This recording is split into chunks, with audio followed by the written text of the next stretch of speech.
다주택자 종부세 과세 11억으로 과세 표준을 상향 추진한다고 했잖아요. 이게 좋은 것만 얘기를 한 거예요. 실질적으로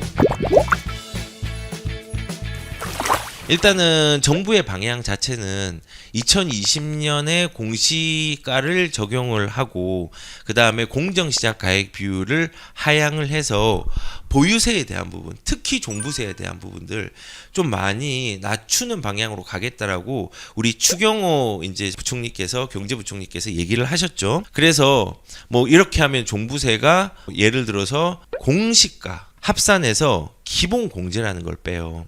계산식이 기본 공제는 단독으로 내가 명의를 가지고 있으면은 공시지가 11억까지는 공제를 해주고 다주택자 같은 경우는 6억을 공제를 해주잖아요.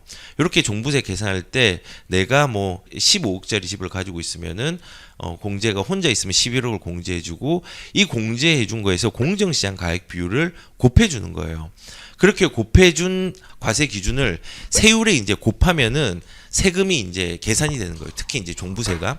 그런데 지금 이번 정부에서는 공정시장 가액 비율들 이거를 조금 낮추고 그리고 2020년도에 공시가격 이 공시가격으로 뭔가를 계산을 해보겠다라고 방향을 제시를 했습니다. 이렇게 되면은 진짜 세금들이 많이 싸집니다. 싸지는 이유가 예를 들어서 21억짜리 단독 명의로 종부세를 계산한다면은 공시가가 2022년 기준으로 지금 보시면은 공정시장 가액 비율이 100%거든요. 여기 95%라고 얘기했지만 지금 저번 정부에서는 2022년까지 100%를 한다고 했어요. 2021년 95%, 2020년 90%, 2018년 80%였어요. 이걸 끝까지 지금 올린 거예요. 그래서 2022년 기준으로 뭐 공정시장 가격을 100% 하면은 21억짜리 공시가 집을 가지고 있으면 보유세가 과세 기준이 10억 정도가 돼요. 공제 11억을 빼면 공정시장 가격 100%를 적용을 해가지고 10억이 되는 거고 2020년도 이 90%를 기준으로 하면은 공정시장 가액 비율이 이제 90%가 되니까 공제를 21억에서 11억을 빼면 10억이 되죠. 그리고 공정시장 가액 비율 90%를 곱해버리면은 9억이 과세 기준이 되는 거예요. 이게 이제 세율을 하고 적용을 시켜서 종부세가 나오는 거고 2018년도 하면은 8억이 돼요. 21억 공시가를 적용을 하고 공제를 한 11억 정도 하고 80% 정도 공정시장 가격 비율로 한 8억 정도. 그러면 이거를 이제 세율을 곱하는 거예요. 그러니까는 세금 차이가 되게 많이 나는 거예요. 그래서 여기서 이제 보시는 것처럼 한남 더일 같은 경우는 지금 현재 공시 가격이 54억 기준으로 하면은 종부세가 6천만 원 정도 나오는데 2020년도 공시가로 이제 적용을 해가지고 하면은 3천만 원밖에 나오지 않는다. 아크로 리버파크도 한 3천만 원 정도 1주택이면은 세금이 나오는데 요거를 2천만 원까지 할 수 있도록 방향성을 잡고 공정시장 가액 비율을 좀 낮추고 공시지가를 2022년도 거를 적용을 하겠다라고 얘기를 했습니다. 그래서 이 방향대로 가면은 사실상 굉장히 좋은 그림이 그려질 수 있습니다.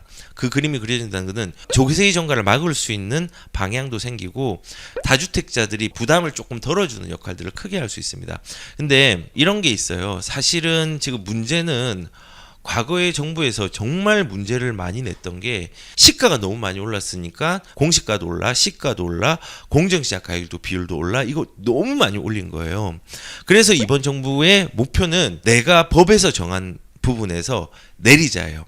특히 이제 내릴 수 있는 거는 공정시장 가액 비율입니다. 그런데 문제는 뭐냐면요. 지금 정부에서 할 수 있는 것 중에서 공정시장 가액 비율 자체는요. 대통령이 내릴 수 있어요. 시행령으로. 다만 종부세에 대한 부분들을 2020년의 수준으로 좀 돌리기 위해서 공시지가를 환원해야 되는 부분들은요. 지금 현재 국회가 여소야대의 국면이라는 점을 고려하면요. 공시지가 환원 방안 채택될지가 미지수예요. 왜냐하면 이 이제 조세특례 제한법의 개정이 이루어지지 않으면요, 사실은 공시가에 대한 부분들을 조금 낮출 수 있는 부분들이 많이 부족하거든요. 그래서 만약에 혹시 조세특례 제한법에 대한 개정이 이루어지지 않으면요, 일단 공정시장 가액 비율로만 종부세를 어떻게 좀 조정을 할 수가 있어요. 60에서 100 사이로. 그런데 비슷한 느낌으로 이번에 민주당 쪽에서 발의를 한 개를 했습니다. 되게 좋은 취지 같아요. 다주택자 종부세 과세. 제가 저번 시간에도 이 뭐 보유세를 완화해 주는 부분들이 어떻게 될까? 이게 포퓰리즘일 수 있고 선거를 고려한 부분일 수 있다라고 얘기를 해서 많은 반대 급부들한테 욕을 많이 먹었는데, 근데 실제적으로 뜯어보니까는 그런 방향성을 가지고 있는 게 조금 맞는 것 같아요. 왜냐하면 포장을 너무 이쁘게 했어요. 포장을 너무 이쁘게 해서 다주택자 종부세 과세 기준이 원래는 6억이잖아요. 이거를 11억으로 상향해서 추진을 하겠대요. 그 추진을 하는 부분을 발의를 했는데, 제가 이제 찾아보니까 여기 보시면은 5월 20일 날 여기 종합부동산 세법 일부 개정 법률해서 뭐 지금 김영진 의원 등 15명이 5월 20일 날 발의를 했어요. 이렇게 내용을 보면은 이제 조세 형평성을 좀 제고하기 위해서 다주택을 가지고 있는 사람에 대해서도 조금은 기회를 주는 게 필요하겠다. 라고 해서 다주택자 뭐 종합부동산 과세 기준을 1세대 1주택과 같은 11억으로 조정하기 위해서 뭐 이렇게 기준을 개정하려고 한다. 라고 하면 너무 좋죠. 왜냐면은 원래 다주택자는 공제가 6억밖에 안 되는데 이거를 11억으로 해줘? 라고 이제 오해를 할 수 있겠죠. 이게 포장입니다.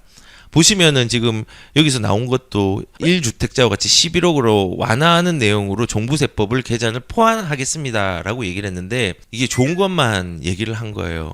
실질적으로 보니까요, 공시 가격을 합산한 금액에 대통령령으로 정하는 공정시장 가액 비율을 곱하여 과세 표준을 정하였는데, 해당 비율이 2022년도 100%로 정해진 점을 감안해서 해당 제도를 폐지하려고 한다라고 얘기를 하고, 실제로 지금 여기 보시면요, 공정시작 가액 비율은요, 대통령령으로 60%에서 100%까지 공정시장 가액 비율에 대한 부분들을 이렇게 지정을 할 수 있어요. 이렇게 돼 있는데, 이거를 어떻게 했냐? 없애버렸습니다. 삭제했습니다. 그 말은 뭐냐면은 지금 명분은 그거예요. 100%로 지금 어차피 2022년까지 공정시장 가액 비율을 100%로 하려고 했으니까 없애는 게 맞다라고 했는데, 사실은 이 없애면 속 취지는 뭐냐면요, 대통령이 움직일 수 있는 도구 하나를 없애는 거예요. 그러면은 공정시장 가액 비율을 지금 종부세법이 개정되기 이전까지 공정시장 가액 비율을 다루지 못하면요, 사실 종부세에 대한 부담들이 굉장히 커집니다. 그러니까 여기서 이제 좀 문제는 이 공정시장 가액 비율로 대통령이 할 수 있는 범위들을 아예 없애버리는 부분들이 그 본질적인 취지에 또 있다고 생각이 들고요. 그리고 이제 또 문제는 뭐냐면요, 여기에 보시면 11억으로 과세 표준을 상향 추진을 한다고 했잖아요. 근데 이것도 뭐냐면요, 우리가 지금 1주택자는 이제 과세 기준이 11억이잖아요, 보유세는. 그런데 지금 다주택자는 뭐죠? 6억이죠.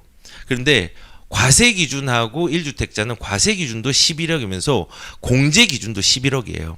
그런데 이번에 발의한 법은요, 과세 기준은 11억으로 완화를 하는데 공제 기준은 6억으로 그대로 놨었어요. 똑같지가 않아요.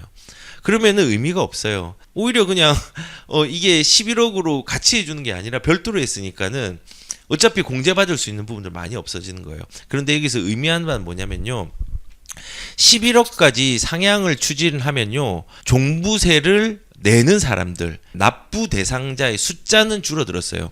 옛날에는 종부세 기준이 6억 기준으로, 공시가 6억 기준으로 잘라가지고 한 100명이 있었는데, 이번에 과세 기준을 11억 올렸으니까 한 50명이 생긴 거예요. 50명으로 줄어든 거죠. 100명에서. 예를 든 거예요.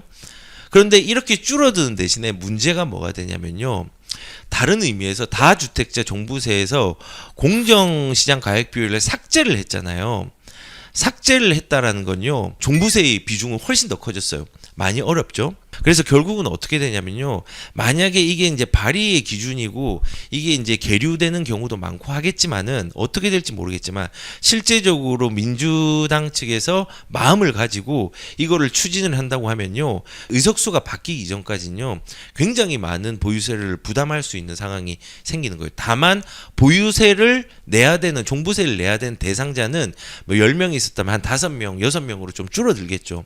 하지만요, 고가주택, 다주택자 중에서 고가 주택을 가진 사람이 이번 법안이 통과되면요, 진짜 고통스러워져요. 그러니까는 공시지가 11억 이상을 가진 사람들의 고통들은 더 커집니다. 결국은 이게 이제 이런 거죠. 다주택자를 위해서 과세 표준을 완화시키는 포장을 하고 있는 건 맞는 것 같은데요.